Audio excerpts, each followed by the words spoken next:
क्योंकि बीजेपी के पास हुकूमत है तो उन्होंने जम्मू कश्मीर के ऊपर एक के बाद एक कानून बनाना शुरू किया है।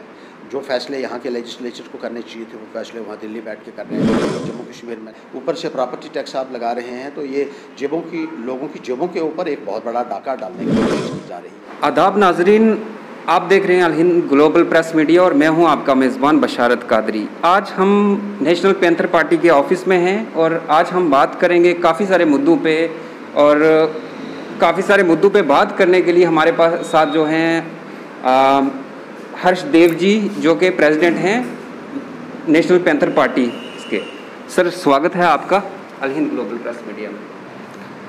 सर, मैं आपसे जानना चाहूँगा कि जो ये नए कानून लाए गए हैं हमारे यूटी में, उसमें खासकर मैं ये बात करूँगा आपसे कि जो प्रॉपर्टीज़ के लिए इन्होंने कानून लाया है उसमें कितना बेनिफिट होगा हमारे जम्मू वालों के लिए।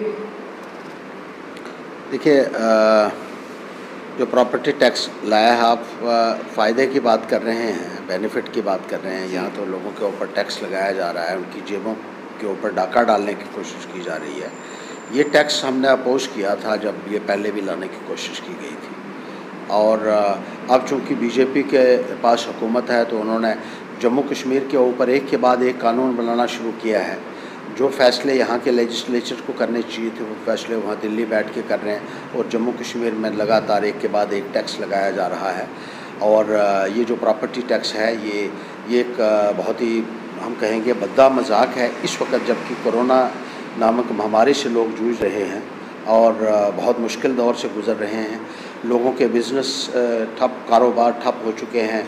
जो दिहाड़ीदार है वो अपनी दिहाड़ी नहीं बना पा रहा है। जो दूसरे मुलाजमीन हैं उनकी तनख्वाहें जो है वो टाइम पे नहीं मिल पा रही हैं। एक फ़ाइनेंशियल क्राइसिस से लोग गुजर रहे हैं और केंद्र सरकार जो है यहाँ टैक्स लगाई जा रही है।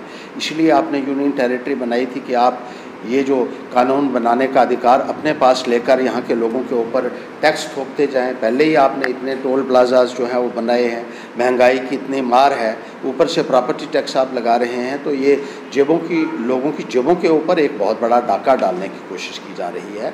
और इसको पैंथर्स पार्टी जो है कंडेम करती है। सरकार को इस फैसले को जो है वो वापस लेना चाहिए। हर्ष जी, ये 2-3 दिन पहले की बात है, जो फायर एंड सर्विस की लिस्ट आउट हुई थी, इसमें काफ़ी सारे हमारे साथ भेदभाव किया गया जम्मू वालों के साथ, और ख़ास कर बात करूँ रजौरी पुंछ वालों को तो बिल्कुल ही नज़रअंदाज कर दिया गया है। तो आपकी पार्टी का इस पे बहुत सारे हमने देखे, आपने स्ट्राइक भी की है, इस पे प्रदर्शन किए हैं, लेकिन सुनवाई अभी तक कुछ नहीं हमारे सामने आई है।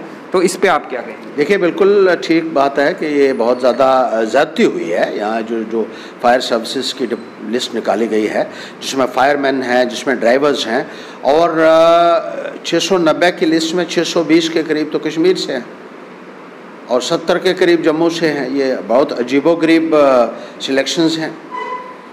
10% तक महदूद कर दिया आपने जम्मू प्रांत को सिलेक्शंस में। ऐसा तो भेदभाव आज तक देखने को नहीं मिला।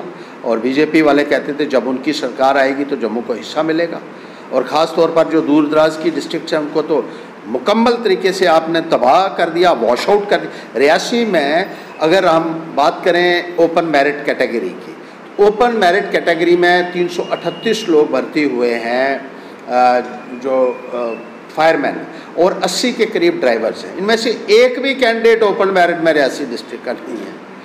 और फायरमैन की ओपन मेरिट में रजौरी और पुंछ से 2 लोग हैं, और इसी तरीके रजौरी से तीन के करीब लोग हैं ओपन मेरिट में।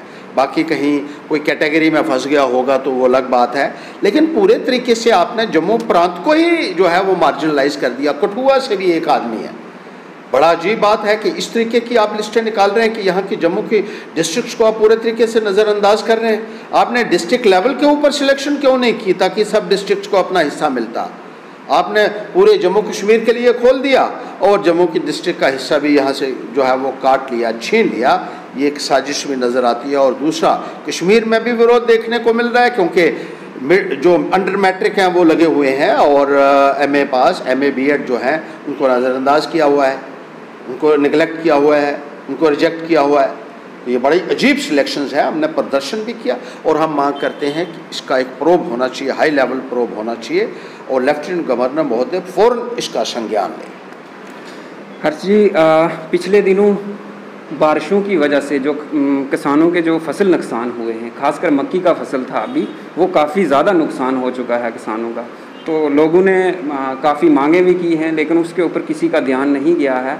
तो आपकी पार्टी उसके ऊपर इन लोगों का ध्यान लाने के लिए कितना बड़ा स्टैंड लेगी? बिल्कुल मिलना चाहिए, इनको फ़ौरन मुआवजा मिलना चाहिए। राजौरी पुंछ में आपने ठीक कहा कि बहुत नुकसान है, उसकी बहुत सारी रिपोर्ट्स आई हुई हैं और इन लोगों की खबर लेने वाला आज कोई नहीं है, कोई पूछने वाला नहीं है और बहुत बेइंसाफ़ी है। कश्मीर के अंदर जहां आपने जो है वो गवर्नमेंट की तरफ से प्रोक्योरमेंट शुरू की थी, जब वहाँ सेब की फसल ख़राब हुई थी और वहाँ के लोगों को कंपनसेट भी किया गया था, MSP भी आपने वहाँ जो है स्कीम लागू की थी। लेकिन जम्मू प्रांत के जो 10 ज़िले हैं ये नज़रअंदाज अक्सर होते हैं। हर ज़िले में ऐसी समस्याएं आती हैं, किसी न किसी ज़िले में कोई फसल ख़राब हो जाती है। और जम्मू में भी पिछले दिनों जो है सांबा में, जम्मू में, कठुआ में और जितने ये बॉर्डर बेल्ट है यहाँ बहुत भारी नुकसान देखने को मिला था फसलों का, तो उसमें भी हमने बहुत शोर उठाया। लेकिन पार्शल तौर पर ही वहाँ जो है वो कंपनसेशन मिला, बहुत सारे लोग बगैर कंपनसेशन के रह गए। इसी तरीके से राजौरी पुंछ में भी बहुत ज़्यादा नुकसान हुआ है और लेफ्टिनेंट गवर्नर महोदय को इसका संज्ञान लेना चाहिए और इसके बारे में भी जल्द से जल्द फैसला लिया जाना चाहिए ताकि लोगों को जो है वो कंपनसेशन जो है वो दिया जा सके। सर बहुत बहुत शुक्रिया हमें टाइम देने के लिए, हमारे साथ बात करने के लिए। तो आप देख रहे थे हर्ष जी की जो इनसे जो हमने बातें की उसके ऊपर इन्होंने अपनी राय रखी है। तो आप देखते रहें अल हिंद ग्लोबल मीडिया। मुझे दे दीजिए इजाज़त।